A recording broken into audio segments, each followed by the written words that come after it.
एक समय की बात है।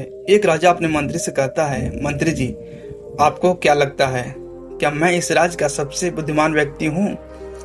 राजा के प्रश्न सुनकर मंत्री बड़ी विनम्रता से राजा से कहता है, हे राजन, ये राज्य आपका है।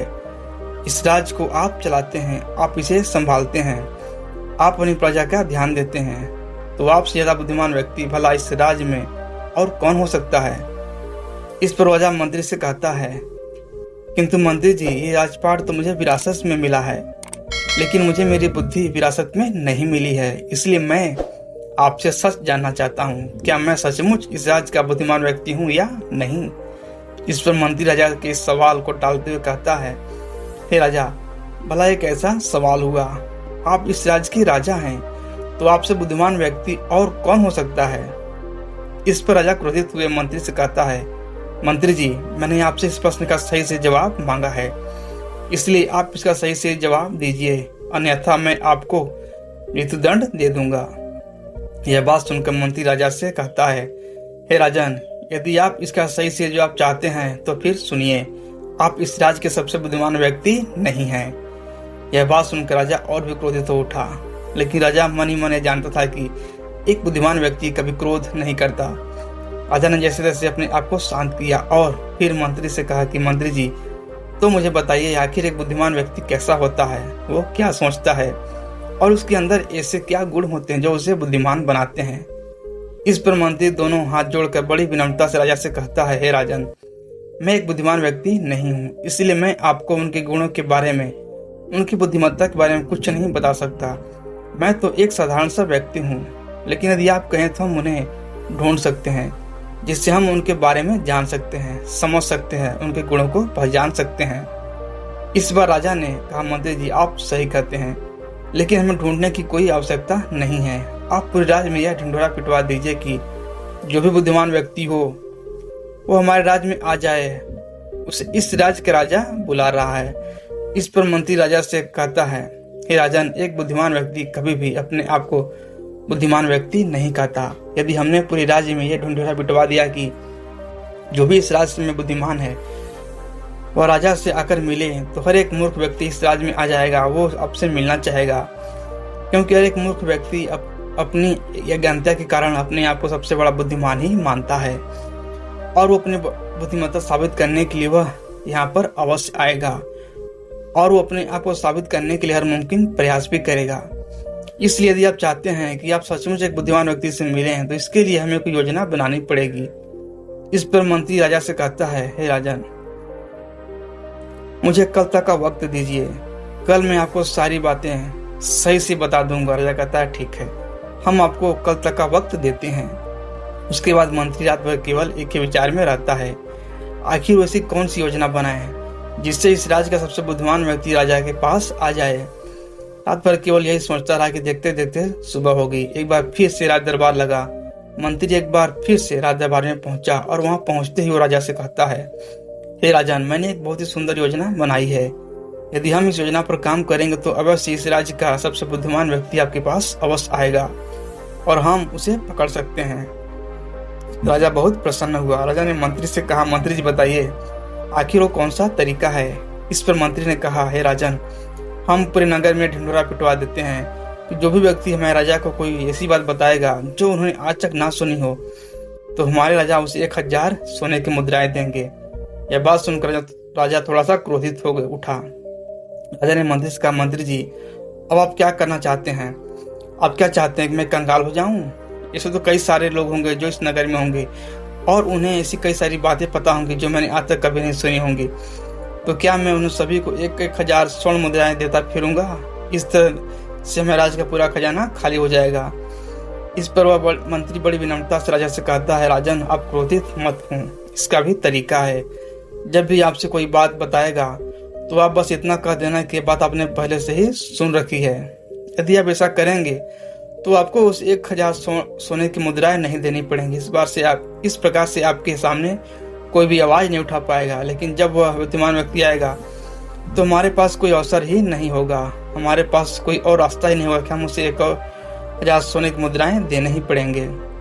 और जब व्यक्ति हमारे सामने आएगा तो हमें यह भी पता चल जाए कि वह इसी राज्य का सबसे बुद्धिमान व्यक्ति है और फिर हम उसे पकड़ लेंगे। राजा मंत्री की बात अच्छी तरह से समझ चुका था। राजा ने मंत्री को आदेश दिया कि जाओ और पूरे राज्य में ढिंढोरा पिटवा दो, जो भी हमें कोई नई बात बताएगा हम उसे 1000 स्वर्ण मुद्राएं देंगे। राजा के आदेश पर मंत्री ने पूरे राज्य में ढिंढोरा पिटवा दिया कि जो भी व्यक्ति राजा को कोई नई बात बताएगा उसे राजा 1000 स्वर्ण मुद्राएं देंगे। यह बात सुनने के बाद नगर का हर व्यक्ति राज दरबार में आने लगा। वह राजा को कोई नई बात बताने का प्रयास करता, लेकिन जब भी राजा किसी की बात सुनता वह हर एक व्यक्ति को यही कहता था, यह बात तो मैंने पहले से ही सुन रखी है। देखते देखते ये बात दूसरे राज्य में भी फैल गई और वहां से भी लोग आने लगे। हर कोई राजा को नई बात बताने का प्रयास करता, लेकिन राजा अपनी ही बात पर अडिग था। वह हर किसी से के लिए केवल एक ही बात कहता, यह बात तो मैंने पहले से ही सुन रखी है, कोई नई बात बताओ। जिससे राजा को 1000 स्वर्ण मुद्राएं नहीं देनी पड़ती थी और कोई भी व्यक्ति राजा का विरोध भी नहीं कर पाता था। देखते देखते कई दिन बीत गए। तभी एक दिन एक व्यक्ति उस राजदरबार में आया। वहां पर आने के बाद राजा से कहता है कि राजा, मैंने सुना है कि जब भी आपको कोई नई बात बताता है तो आप उसे 1000 स्वर्ण मुद्राएं देते हैं। राजा ने कहा, हाँ, लेकिन बात नहीं होनी चाहिए जो मैंने कभी ना सुनी हो, तभी मैं आपको 1000 स्वर्ण मुद्राएं दूंगा, अन्यथा आप यहाँ से जा सकते हैं। इस पर वह व्यक्ति अर्थात वह साधु राजा से कहता है, हे राजन, ठीक है, मैं आपको एक ऐसी बात बताता हूँ जो आज तक आपने कभी नहीं सुनी होगी, क्योंकि ये बात मुझे मेरे दादाजी ने बताई थी। मेरे दादाजी बताया करते थे कि हमारे परदादा बहुत अमीर थे, उनके पास बेशुमार धन था और उस समय आपके परदादा इस राज को चलाया करते थे। शायद आपको इस बारे में पता न हो, लेकिन मेरे दादाजी ने इसके बारे में मुझे अच्छी तरह से बताया है। आपके परदादा का नाम भानु प्रताप सिंह था। यह बात उसी समय की है जब हमारे पूरे राज्य में अकाल पड़ा था, जिसके अंदर लोगों को बहुत ज्यादा नुकसान हुआ। राजपाट और धन की कमी होने लगी। चारों तरफ भुखमरी फैल चुकी थी। पूरे राज्य में त्राही त्राही मची थी। लेकिन उस वक्त मेरे परदादा बहुत अमीर थे, उनके पास बेशुमार धन था। और तभी आपके परदादाजी मेरे परदादाजी के पास पहुंचे और उन्हें मेरे परदादाजी से 1000 स्वर्ण मुद्राएं उधार ली थी। मेरे परदादाजी ने मेरे दादाजी को बताया करते थे कि यदि उन्होंने 1000 स्वर्ण मुद्राएं हमें लौटा दिए होते तो इस तरह से हम गरीब ना होते। और आज देखिए, यदि मेरे परदादाजी ने आपके परदादा की मदद ना की होती तो आज हमारे पास ही बेशुमार धन होता, हम भी अमीर होते। जिस कारण मेरे दादाजी और मेरे पिताजी ने गरीबी में अपना जीवन बिताया।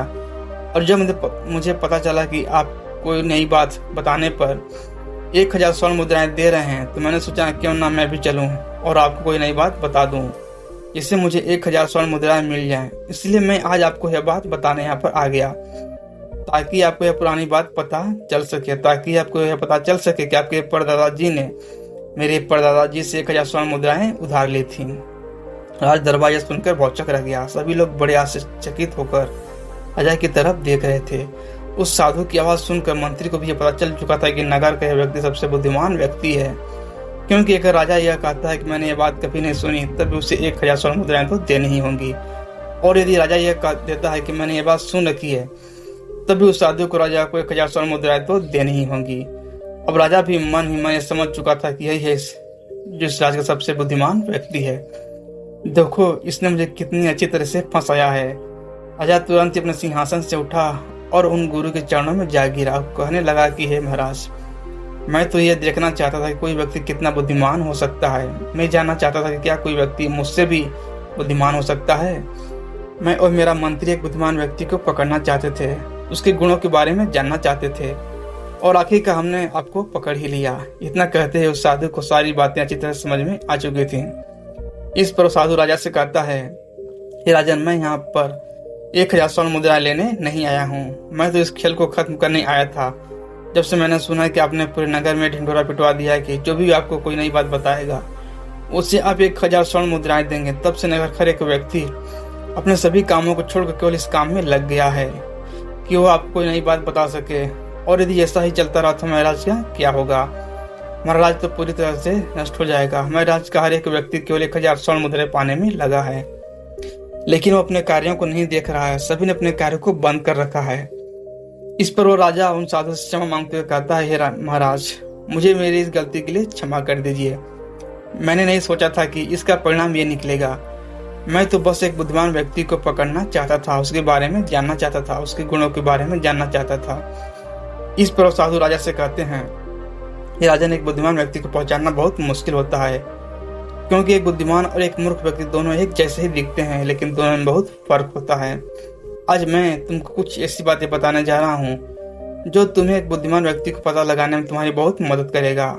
और यदि तुमने ये 7 बातें अपने जीवन में उतार ली तो तुम भी एक बुद्धिमान व्यक्ति बन सकते हो। इस पर राजा से कहता है, हे महाराज, मुझे बताइए आखिर कौन सी 7 बातें जिसे जानने के बाद मैं किसी बुद्धिमान व्यक्ति को पहचान सकता हूँ। और तो और यदि उसे मैंने अपने जीवन में उतार लिया तो मैं भी इस राज्य का सबसे बुद्धिमान व्यक्ति बन सकता हूँ। तभी साधु महाराज राजा से कहते हैं, हे राजन, सबसे पहला काम जो एक बुद्धिमान व्यक्ति करता है वह अपने समय का सदुपयोग। एक बुद्धिमान व्यक्ति अपने कामों को समय के अनुसार ही करता है, और तो और अपने बेवजह के समय, अपने खाली समय, अपने फालतू के समय को भी उपयोग में लेता है, और इसके लिए वो सबसे महत्वपूर्ण कामों को सबसे पहले करता है। इसलिए एक बुद्धिमान व्यक्ति अपने जीवन में समय को बहुत महत्व देते हैं। ये लोग इस बात को जानते हैं और अच्छी तरह से समझते हैं कि ये दुनिया में समय ही किसी चीज है जो सबसे निश्चित मात्रा में और कभी भी किसी भी तरीके से इसे बढ़ाया नहीं जा सकता है। इसलिए वह एक काम की एक सूची बनाते हैं और उन्हें समय पर पूरा करते हैं।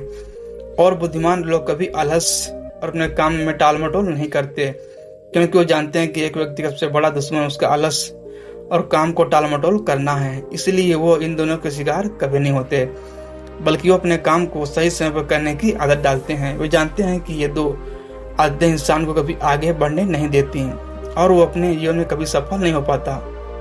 आगे बस साधु उस राजा से अगली आदत बताते हुए कहते हैं, एक बुद्धिमान व्यक्ति हमेशा दूसरों की तारीफ करता है, दूसरों में अच्छाइयाँ ढूंढता है। वो कभी किसी की शिकायत नहीं करता, नहीं कभी किसी से ईर्ष्या करता है। इंसान गलतियों का पुतला होता है, इसलिए उसे माफ कर देते हैं। जब भी कोई एक बुद्धिमान व्यक्ति के सामने कोई गलत कार्य करता है तो एक बुद्धिमान व्यक्ति उसे समझाता है, ना कि उस पर गुस्सा करता है, क्योंकि उसे पता है कि गलती इंसान से ही होती है। और बुद्धिमान व्यक्ति अपनी गलतियों से सीखता है, इससे वो अपने आप को और मजबूत बनाता है। एक बुद्धिमान व्यक्ति एक ही गलती को बार बार कभी नहीं दोहराता, क्योंकि अपनी गलती को सुधारता रहता है। वहीं पर दूसरी तरफ जो व्यक्ति मूर्ख है वो बार बार एक ही गलती को दोहराता है और कभी अपनी गलतियों से सीखने का प्रयास नहीं करता। वह कभी आगे बढ़ने का प्रयास नहीं करता। और एक बुद्धिमान व्यक्ति ना तो कभी अत्यधिक खुशी में फैसला लेता है और ना ही कभी दुखी होने पर फैसला लेता है, क्योंकि वो जानता है कि जब वो क्रोधित है, दुखी है, ईर्ष्या से भरा हुआ है, इसे समय पर कोई भी फैसला लेना उसके लिए अच्छा नहीं होगा, उसका परिणाम हमेशा गलत होगा। जैसे जब कोई व्यक्ति अत्यधिक क्रोधित होता है, ऐसे समय पर जब वो कोई फैसला लेता है तो उसका परिणाम हमेशा उसके लिए गलत ही निकलता है, जिसका पछतावा उसे बाद में होता है। ठीक उसी प्रकार जब हम अत्यधिक खुश होते हैं तो हम भावनाओं में आकर कोई ना कोई फैसला जरूर ले लेते हैं, और जिसके कारण हमें बाद में पछतावा होता है। इसलिए ऐसे समय पर हमें कभी भी कोई फैसला नहीं लेना चाहिए। और एक बुद्धिमान व्यक्ति इस बात को भली भांति जानता है, इसलिए जब भी उसे कोई फैसला लेना होता है शांति से बैठकर सोच समझकर फैसला लेता है। उस फैसले के दोनों परिणाम क्या होंगे, अच्छा और बुरा, उन दोनों परिणामों के बारे में पहले से ही सोच लेता है और उसके बाद ही वो एक निष्कर्ष पर पहुंचता है और एक फैसला लेता है जिसका परिणाम हमेशा सुखद होता है, जिसका परिणाम हमेशा लाभदायक होता है। आगे बताता हूँ। उस राजा को अगली बात बताते हुए साधु कहता है, एक बुद्धिमान व्यक्ति अपने मन की बातें कभी किसी को नहीं बताता, क्योंकि वो जानता है कि जो आज इसका मित्र है कल उसका शत्रु भी बन सकता है और वो उसके शत्रुओं से मिलकर उसके लिए और भी तकलीफें खड़ी कर सकता है। इसलिए चाहे उसकी कमजोरियां हो या फिर उसकी ताकत हो, वो कभी अपने मित्रों के साथ भी उसे साझा नहीं करता, क्योंकि उसे ये बात भली भांति पता है। यदि उसने आज में आकर उसने किसी को भी ये बात बता दी तो आगे चलकर बुरा फंस सकता है, जिससे उसे आगे चलकर परेशानियां झेलनी पड़ सकती हैं, तकलीफ उठानी पड़ सकती है। जबकि एक आम इंसान हमेशा अपने जीवन में बार बार से गलती को दोहराता रहता है। वह अपने करीबी लोगों को अपनी कमजोरियां, अपनी ताकत, अपने घर के भेद बताने से चूकता नहीं है और फिर बाद में ही सब के कारण तकलीफें झेलता है, दुख झेलता है, परेशानियां झेलता है और फिर वो दूसरों को दोष देने लगता है। वहीं पर एक बुद्धिमान व्यक्ति अच्छी तरह से जानता है, यदि हम घर के दूसरे को बताएंगे तो इससे हमारा ही घाटा है, उससे हमारा ही नुकसान है। आगे बस साधु राजा को 5वीं आदत बताते हुए कहते हैं कि एक बुद्धिमान व्यक्ति हर किसी से बातचीत करते हैं। ऐसा इसलिए करते हैं ताकि वो हर किसी का तजुर्बा पा सकें। वो इस बात को भली भांति जानते हैं कि किसी भी क्षेत्र का एक तजुर्बेदार व्यक्ति उन्हें केवल कुछ ही मिनटों में वो ज्ञान दे सकता है जो उन्हें पूरे जीवन में ना मिले। एक बुद्धिमान व्यक्ति किसी के जीवन में सफलताओं के साथ साथ असफलताओं से भी सीख लेता है। वह उन सभी बातों पर अमल करता है जो उसके सीखने के लायक हों, क्योंकि एक व्यक्ति यदि अपने जीवन में सीखने की कोशिश करता है तो उसकी उम्र कम पड़ जाती है। महान चाणक्य नीति में कहा गया है कि हमें दूसरों व्यक्तियों से सीखना चाहिए, उनकी सफलताओं से सीखना चाहिए, उनकी असफलताओं से भी हमें सीख लेनी चाहिए। आगे वो गुरु और उस राजा को अगली आदत बताते हुए कहते हैं, एक सफल और एक बुद्धिमान व्यक्ति अपने किसी भी कार्य को शुरू करने से पहले कभी किसी को नहीं बताते जब तक कि उनका कार्य सफलतापूर्वक पूर्ण ना हो जाए, क्योंकि वो जानते हैं कि यदि किसी को भी उनके कार्य की भनक लग गई तो ऐसे में उनके शत्रु उस कार्य को रोकने का हर मुमकिन प्रयास करते हैं। इसके लिए विघ्न डाल सकते हैं, तकलीफें खड़ी कर सकते हैं, जिससे उसे दुख झेलना पड़ेगा, तकलीफें उठानी पड़ेगी। और यही कारण है कि एक सफल एक बुद्धिमान व्यक्ति कभी अपने कार्य को शुरू करने से पहले या उसके कार्यों को पूर्ण होने तक कभी किसी को नई बात नहीं बताते।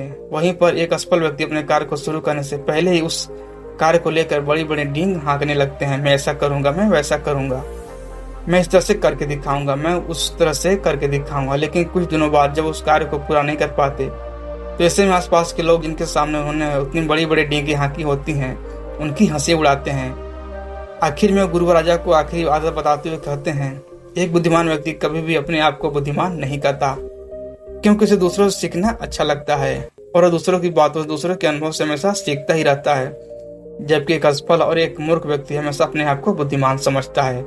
उसे लगता है कि वह सब कुछ का ज्ञान है, लेकिन इसी कारणवश वो कुछ नया नहीं सीख पाता, कुछ नया नहीं कर पाता और अब अपने जीवन में जहाँ है वहीं रह जाता है। लेकिन एक बुद्धिमान व्यक्ति दुनिया की हर एक चीज सीखने का प्रयास करता है, फिर वो चाहे उसे सिखाने वाला उनमें उससे छोटा ही क्यों ना हो। लेकिन वो बुद्धिमान व्यक्ति कभी सीखने से पीछे नहीं हटता। वो कभी यह नहीं कहता कि मुझे सब कुछ आता है, बल्कि हमेशा यही कहता है कि मैं तो कुछ भी नहीं जानता। और वो शांति से दूसरों की बात सुनते रहते हैं, उनसे सीखते रहते हैं। लेकिन एक असफल व्यक्ति, एक मूर्ख व्यक्ति जब उसके सामने कोई उसे ज्ञान की बातें बताता है तो बीच में ही बोल पड़ता है। वो अपने ज्ञान को साबित करना चाहता है, वो अपने आप को सर्वश्रेष्ठ साबित करना चाहता है, जिसके कारण वो उस ज्ञान को अर्जित नहीं कर पाता। और यही कारण है कि एक सफल व्यक्ति हमेशा सफल होता रहता है और एक असफल व्यक्ति जीवन भर जहाँ वहीं का वहीं रह जाता है। आगे वह साधु उस राजा से कहते हैं, राजन आपने बहुत अच्छा तरीका निकाला था एक बुद्धिमान व्यक्ति को पकड़ने का। यदि आप सभी लोगों के बताते कोई बुद्धिमान हो और हमारे राज्य में आ जाओ तो बहुत सारे मूर्ख लोग यहाँ पर आ जाते हैं और वो अपने आप को सर्वश्रेष्ठ साबित करने का मुमकिन प्रयास करते हैं। लेकिन एक बुद्धिमान व्यक्ति यहाँ कभी नहीं आता, क्योंकि वो अपने आप को कभी बुद्धिमान मानता ही नहीं और ये उसके सबसे बड़ा गुण है। इसलिए यदि आपके भीतर ये 7 आते हैं तो आप भी एक बुद्धिमान हैं, और यदि नहीं है तो इन 7 आदतों को अपनाकर आप भी एक बुद्धिमान व्यक्ति बन सकते हैं। इतना कहकर वो साधु वहां से चले जाते हैं। उस राजा को भी पता चल जाता है कि वह इस राज्य का सबसे बुद्धिमान व्यक्ति नहीं है। दोस्तों, आशा करता हूँ कि आपको इस वीडियो से बहुत कुछ सीखने को मिला होगा। इस वीडियो में बस इतना ही, मिलते हैं अगले वीडियो में, तब तक अपना ख्याल रखिएगा। धन्यवाद।